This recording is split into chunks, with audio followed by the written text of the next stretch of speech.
ઐતિહાસિક ધર્મપ્રેમી દર્ભાવતી ડભોઈ નગરીમાં રંગબેરંગી અને કોમી એકતાના પ્રતીક એવા ધૂળેટી પર્વની અબીલ ગુલાલ ફૂલ છાંટીને શાનદાર રીતે ઉજવણી કરવામાં આવી હતી. ઉત્સવપ્રિય ડભોઈ નગરીમાં દરેક ધર્મના લોકો પોતાની આગવી રીતે તહેવારની ઉજવણી કરતા હોય છે. ત્યારે એક તરફ મુસ્લિમ બિરાદરોના રમજાન માસ ચાલી રહ્યા છે, બીજી તરફ હોળી ધૂળેટીના પર્વને લઈ હિન્દુ સમાજ પણ નગરના સોસાયટીઓ સહિત વિવિધ વિસ્તારોમાં રંગબેરંગી તહેવાર એકબીજા ઉપર કલર છાંટી ધૂળેટીની મજા માણી હતી.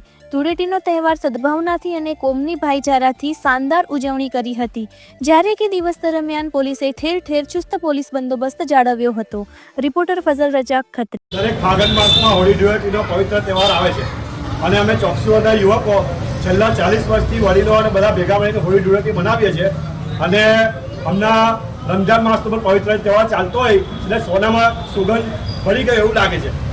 મુસ્લિમ બિરાદરો રમજાન રાખ્યો છે અને અમે હોળી ધૂળેટી ઉજવીએ છીએ અને દરેક તહેવારમાં આવી રીતે અમે બધા ભેગા થઈ હર્ષો, છોકરાઓ, નાના વડીલો બધા ભેગા થઈને હોળી ધૂળેટી ઉજવીએ છીએ.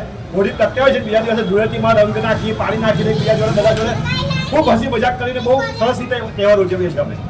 કઈ જગ્યા પર? ચોકસી રોડ, ભરિયા બાપજીનો ખાચો, પોસ્ટ ઓફિસની ગલી, ડભોઈ, દર્ભાવતી નગરી.